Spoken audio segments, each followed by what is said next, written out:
Hello friends, आपके अपने YouTube channel Vikram English classes में आपका स्वागत है। तो दोस्तों, आज मैं आपको इस वीडियो में गोली दर्पण के सभी क्वेश्चन को आज मैं आपको एक ऐसे तरीके में बताऊंगा जैसा कि आपको अभी तक कोई बताया नहीं होगा। ध्यान रखिएगा, मैं आपको सारा प्रश्न बिना रटे एकदम आसानी से याद करवा दूंगा। मात्र 1 सेकंड में, कहने मतलब जो भी मैं आपको हेडिंग बताऊंगा ना, ओनली 1 सेकंड में ही आपको लर्न हो जाएगा। आपको कोई टेंशन लेना ही नहीं है, बस आपको सिर्फ इस वीडियो में शुरू से अंत तक बने रहना है। तो आइए जल्दी लेट न करते हुए शुरू करते हैं। तो अब आइए हम लोग गोली दर्पण के बारे में पढ़ रहे हैं। तो सबसे पहले हम लोग यह जान लेते हैं गोली दर्पण होता क्या है। ठीक है, तो देखिए आपका ये जो गोली दर्पण है यह 2 प्रकार का होता है। एक होता है आपका अवतल दर्पण, अवतल दर्पण होता है, और दूसरा क्या होता है आपका उत्तल दर्पण, उत्तल दर्पण। ठीक है, अब जरा समझिएगा इसका डिफिनीशन क्या होता है। सबसे पहले हम लोग को यह जानना है हम लोग को कि गोली दर्पण क्या होता है। ठीक है, गोली दर्पण क्या होता है। तो हेडिंग के नाम क्या है, इसका नाम क्या है, देखिए गोलीय, नाम से समझिएगा एकदम। ठीक है, एकदम अलग तरीका है। ये गोली, गोली मतलब क्या होता है आपका गोला, गोली मतलब क्या हो गया आपका गोला। दर्पण यानी दर्पण मतलब जी जो दर्पण है उसी के बारे में बात हो रहा है। देखिए गोला दर्पण करने मतलब देखिए यही आपका गोला हो गया, इसे क्या कहते हैं गोली दर्पण। तो क्या होगा परिभाषा इसका कि गोली दर्पण में, गोली दर्पण में परावर्तक पृष्ठ गोला होगा। क्या होगा आपका गोला होगा। आपका डिफिनेशन तैयार, क्या होगा गोलीय, देखिए गोलीय दर्पण में परावर्तक पृष्ठ गोला होगा, इसे हम क्या कहेंगे गोली दर्पण कहेंगे। आ गया समझ में। तो अब आगे देखिए आपका अगला है अवतल दर्पण क्या होता है। तो देखिए आपका अवतल दर्पण, ठीक है, देखिए पहले फिगर क्या होता है आपका। ये अवतल दर्पण का फिगर है, इस प्रकार से होता है, बाहर की ओर कलई किया होता है। ये आपका पोल होता है यानी ध्रुव हो गया होता है। अच्छे समझ लीजिए, इसको बना लेते हैं फिगर को। देखिएगा आपका इस प्रकार से होता है अवतल दर्पण।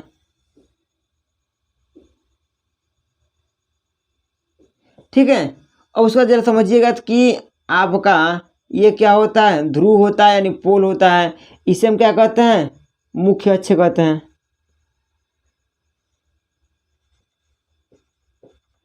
मुख्य अक्ष कहते हैं। अब देखिए ये गोली दर्पण पड़े तो आपको गोला की तरह गोला रहा होगा इसी प्रकार से।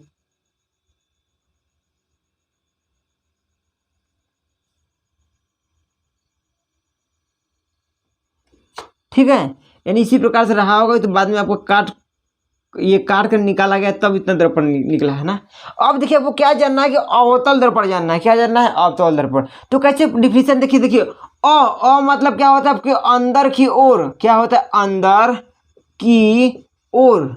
अ मतलब अंदर की ओर, इसका मतलब क्या हुआ दर्पण मतलब क्या हो गया आपका दर्पण। तो समझिए देखिए अवतल दर्पण, इसका अवतल दर्पण की परिभाषा क्या होगा। पहला परिभाषा समझिए कि अवतल दर्पण में, देखिए अवतल दर्पण में प्रकाश का परिवर्तन अंदर की ओर यानी कि दबे हुए भाग से होता है।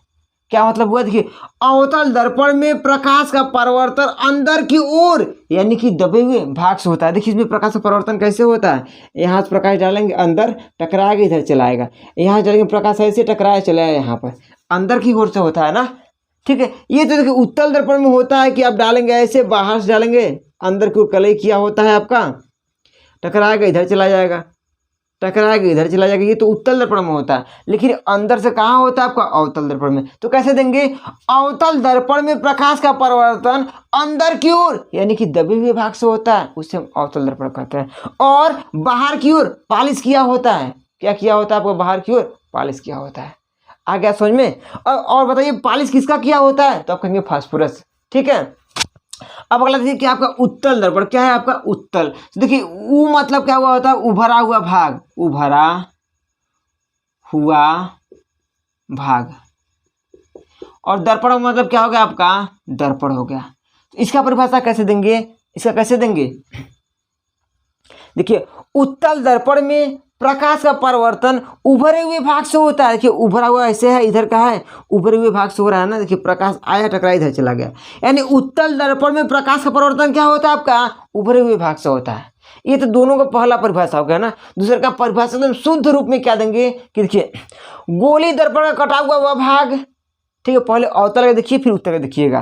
देखिए गोली, देखिए ये तो गोला दर्पण, गोला मतलब गोली कटा हुआ भाग है ना, ठीक है। देखिए क्या देंगे आप, ये देखिए खोखला गोली कटा हुआ भाग होता है उत्तल दर्पण और अवतल दर्पण ना, तो क्या कहेंगे आप, गोली दर्पण का कटा हुआ वह भाग जिसमें प्रकाश का परिवर्तन अंदर की ओर से हो उसे अवतल दर्पण कहते हैं। और उत्तल दर्पण को क्या कहेंगे आप कि गोली दर्पण का कटा हुआ वह भाग जिसमें प्रकाश का परिवर्तन उभरे हुए भाग से हो उसे उत्तल दर्पण कहते हैं।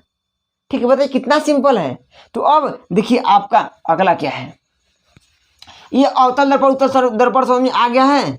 अब हम लोग को देखना है कि दर्पण का ध्रुव क्या होता है, ठीक, चाहे आपका दर्पण का ध्रुव क्या है।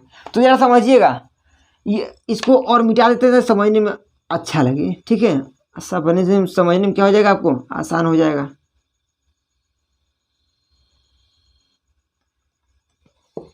तो देखिए यही जो बिंदु है इसे हम लोग क्या कहते हैं, दर्पण का ध्रुव कहते हैं। अब इसे कैसे कहेंगे, क्या जानना है आपका, देखिए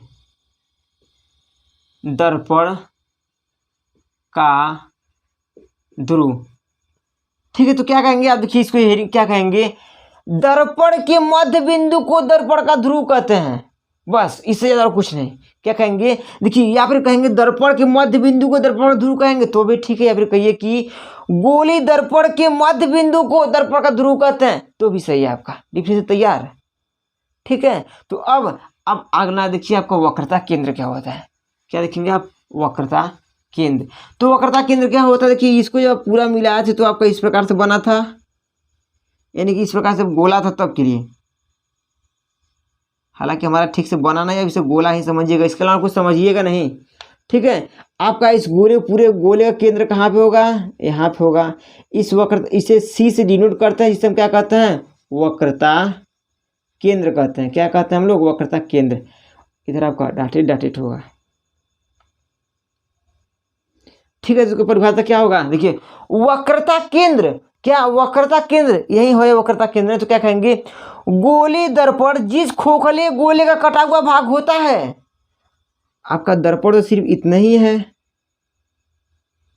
ठीक है। इसके बाद तो इधर तो आपका डाटा दिखाया गया है ना कि इसी प्रकार से गोला था खोखला, उसी का यह कटा हुआ भाग है, ठीक है। तो क्या कहेंगे, गोलीय दर्पण जिस खोखले गोले का कटा हुआ भाग होता है उसका केंद्र वक्रता केंद्र कहलाता है। डिफिनेशन तैयार, क्या कहेंगे आप, गोली दर्पण जिस खोखले गोले का कटा हुआ भाग होता है उसका केंद्र वक्रता केंद्र कहलाता है, यानी कि सेंटर ऑफ कर्वेचर, ठीक है। ध्रुव को इंग्लिश में क्या कहते हैं आप, पोल कहते हैं। आ गया ये भी समझ में। अब अगला देखिए क्या देखेंगे हम लोग, अगला इसको पूरा मिटा देते हैं अच्छे से। अब अगला देखिए क्या है आपका, वक्रता त्रिज्या, ठीक है। वक्रता, देखिए वक्रता त्रिज्या यानी कि रेडियस ऑफ कर्वेचर। क्या जाना है, रेडियस ऑफ कर्वेचर। तो कैसे जानेंगे, देखिए आपका ये दर्पण है, अवतल दर्पण हो गया, इसको आप उत्तल दर्पण में भी डिनोट कर सकते हैं, ठीक है ना। ये आपका अवतल दर्पण हो गया। ये बताइए इसका सेंटर यानी वक्रता केंद्र तो यहीं पे था ना, वक्रता केंद्र हो गया। आपका ये क्या होता है बाबू, ध्रुव हो यानी पोल हो गया। इतना समझे। आपको चाहिए क्या, वक्रता त्रिज्या चाहिए ना। देखिए वक्रता त्रिज्या, ठीक है। तो इसका मतलब क्या होगा, अच्छा ये बताइए जरा सा, मान लीजिए आपका ये गोला है, ठीक है, ये आपका इसका केंद्र है। अगर मैं आपसे कहूँगा इसका त्रिज्या बताइए तो क्या कहेंगे आप, इस केंद्र से परिधि तक की दूरी क्या कहते हैं, त्रिज्या कहते हैं। तो इसमें क्या कहेंगे, देखिए केंद्र से ध्रुव के बीच की दूरी को वक्रता त्रिज्या कहते हैं। क्या कहेंगे कि गोली दर्पण की देखिए गोली दर्पण के ध्रुव तथा वक्रता केंद्र के बीच की दूरी को वक्रता त्रिज्या कहते हैं। क्या कहते हैं, वक्रता त्रिज्या कहते हैं। आगे समझ में, क्या कहेंगे, गोली दर्पण के ध्रुव तथा केंद्र के बीच की दूरी को वक्रता त्रिज्या कहते हैं। ये भी आगे समझ में, आगे समझ में ना। तो अब देखिए आपका अगला क्या बचा है, आपका मुख्य अक्ष बचा है, यानी कि मेन एक्सिस। तो क्या बताएंगे, मुख्य अक्ष क्या बताएंगे, यानी कि मेन एक्सिस यानी कि प्रिंसिपल एक्सिस। तो देखिए आपका अगला है मुख्य अक्ष। क्या है आपका, मुख्य अक्ष।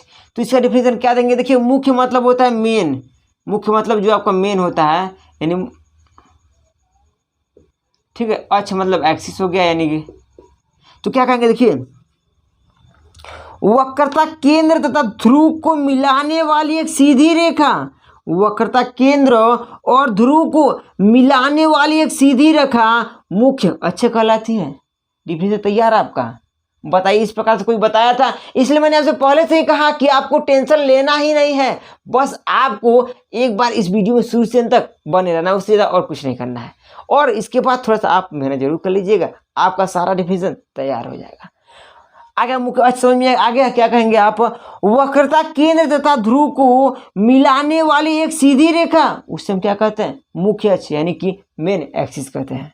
अब अगला देखिए क्या है आपका, दर्पण का द्वारक, क्या कहेंगे आप, दर्पण का द्वारक। देखिए आपका क्या है आपका, दर्पण का द्वारक। देखिए दर्पण मतलब क्या हो गया आपका, यानी दर्पण ही होगा, ठीक है, का मतलब का होगा, द्वारक का मतलब होता है व्यास, क्या होता है द्वारक का मतलब क्या, व्यास। कहने मतलब देखिए इसका यहाँ से यहाँ तक यही व्यास होगा, इसी को हम लोग क्या कहेंगे, यही इसका तो व्यास होगा ना, इसी को हम लोग क्या कहेंगे, द्वारक कहेंगे। तो इसका डिफिनेशन कैसे होगा, देखिए दर्पण के मतलब का, देखिए का कहिए चाहे के कहिए, बात कहना, देखिए दर्पण के व्यास को दर्पण का द्वारक कहते हैं, बस काम खत्म। क्या कहेंगे, दर्पण के व्यास को दर्पण का द्वारक कहते हैं। कैसे कहेंगे, अब इसमें देखिए क्या कहेंगे आप, गोली दर्पण के व्यास को गोली दर्पण का द्वारक कहते हैं या फिर दर्पण का द्वारक कहें, बात है कि देखिए अगर आप गोली दर्पण लगा देते हैं यानी उस परिभाषा के आगे अगर आप गोली दर्पण जोड़ देते हैं तो थोड़ा सा आपका डिफिनेशन और शुद्ध हो जाता है और अच्छा लगने लगता है, उस बात ये है और कुछ नहीं ना। क्या कहेंगे आप, देखिए कि देखिए आप इससे याद कर लर्न करेंगे तो भी बेटर है, इससे समझेंगे तो भी बेटर है। समझिए इसको, क्या कहेंगे आप, दर्पण के व्यास को द्वारक कहते हैं। अब यहाँ समझिए दर्पण का द्वारक है, दर्पण के व्यास को दर्पण का द्वारक कहते हैं। बात तैयार हो गया आपका, आ गया समझ में। तो अब देखिए आपका क्या बचा अगला, मुख्य फोकस। क्या बचा है आपका, मुख्य फोकस। मुख्य फोकस समझिए,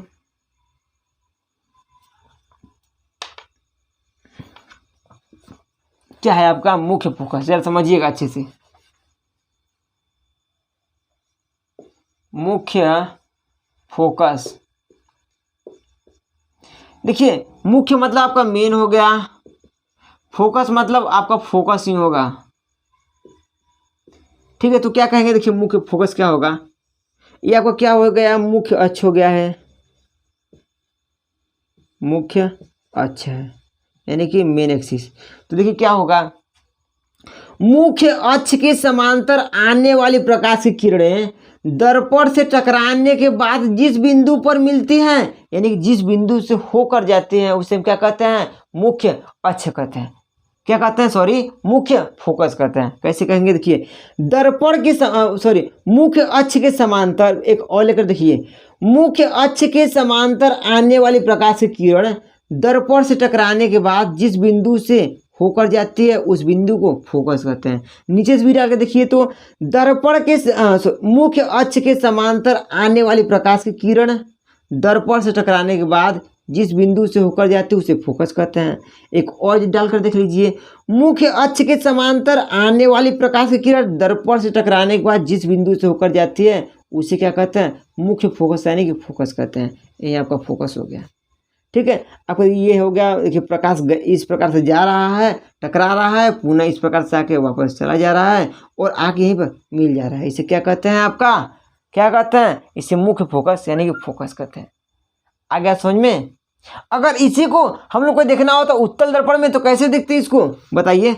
अगर हम लोग को इसको देखना होता उत्तल दर्पण में कैसे देखते हैं, देखिए आपका इस प्रकार से हो गया, आपका यह मुख्य अक्ष हो गया, मुख्य अक्ष के समांतर आने वाली प्रकाश की किरणें दर्पण से टकराने के बाद, ठीक है, तो आपका वापस चल जाएगा तो ये इधर चला जाएगा, इधर चला गया, ये वाला चला गया आपका इधर चला गया, ठीक है। इसी को पीछे की ओर बढ़ाइए, काल्पनिक कीजिए, पीछे की ओर बढ़ा रहे हैं इसको, ठीक है। तो जिस बिंदु पर काटेगा वही आपको क्या होगा, मुख्य फोकस होगा। आ गया समझ में। अब क्या बचा आपका अगला, फोकस दूरी बचा। क्या बचा आपका, फोकस दूरी। तो क्या बताएंगे फोकस दूरी, क्या बताएंगे? देखिए क्या होता है फोकस दूरी। ठीक है, तो यहाँ तक आ तो गया ही होगा, हमें पूरा उम्मीद है कि आपको यहाँ तक तो समझ में आ गया होगा। तो देखिए अगला हेडिंग क्या है आपका? फोकस दूरी। फोकस दूरी, फोकस दूरी, इसका मतलब क्या हुआ? देखिए आपका ये अवतल दर्पण हो गया, ठीक है, ये आपका मेन एक्सिस यानी मुख्य अक्ष हो गया, ठीक है ना। आपका ये फोकस ये भी बना था, आपको इसे क्या कहते हैं? ध्रुव यानी पोल कहते हैं, इस पर हम लोग पॉलिश लगा लेते हैं। आपको क्या चाहिए? फोकस दूरी। फोकस मतलब ये आपको दूरी मतलब उसके बीच की दूरी, बस बात ये है, यानी फोकस से यहाँ तक की दूरी क्या है, तो क्या कहेंगे? देखिए फोकस और ध्रुव के बीच की दूरी को फोकस दूरी कहते हैं। बात खत्म। देखिए कैसे कहेंगे आप? फोकस और ध्रुव के बीच की दूरी को फोकस कहते हैं। क्या कहते हैं? फोकस दूरी कहते हैं। कैसे कहेंगे? देखिए फोकस और ध्रुव के बीच की दूरी को फोकस दूरी कहते हैं। आ गया समझ में? बताइए, इसमें कुछ डाउट हो तो बताइए, आप बताइए। अगर आपको इस प्रकार से कोई बताया होगा तो भी बताइए। तो आ गया समझ में? तो दोस्तों हमें पूरा उम्मीद है कि आपको यह वीडियो बहुत पसंद आया होगा और सारा टॉपिक बहुत अच्छे से आपको याद भी हुआ होगा। तो अब मिलते हैं हम लोग अगले वीडियो में नए टॉपिक के साथ। तब तक के लिए अपना ख्याल रखिएगा। Okay, thanks.